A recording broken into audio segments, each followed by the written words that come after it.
Donc là je suis à Nogent-sur-Marne, on est le 7 mai et je vous emmène à la commémoration de Dien Bien Phu. Comme vous pouvez le voir, j'étais arrivé très tôt pour être bien en avance pour la cérémonie. Puis toutes les personnes ont commencé à arriver, les officiels, mais aussi et surtout nos anciens. Et nous avions cet honneur d'être en présence de 6 géants de la guerre d'Indochine. Le major Flamand, ancien d'Indochine et d'Algérie, il participera à toute la bataille de Dien Bien Phu au sein du 6e BPC aux côtés de Bijar. À gauche, nous avons le colonel Tran Dinh Vinh, dernier des Tigres Noirs, bras droit de Roger Vanderberg, avec plus de 28 ans de guerre à son actif.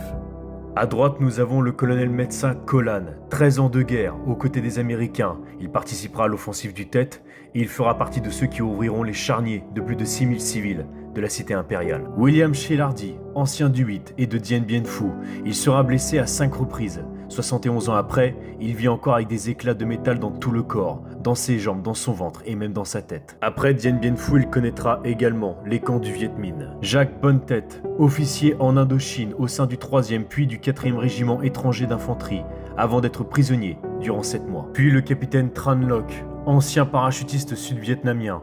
Il connaîtra pendant 9 ans les camps du Viet Minh. Ce fut une cérémonie encore remplie d'émotions où le concerto de l'adieu résonna. Je vous laisse sur les mots de Thierry Morvan.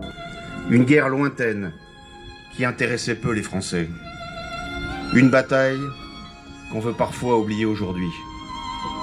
Cette guerre d'Indochine n'était pas populaire.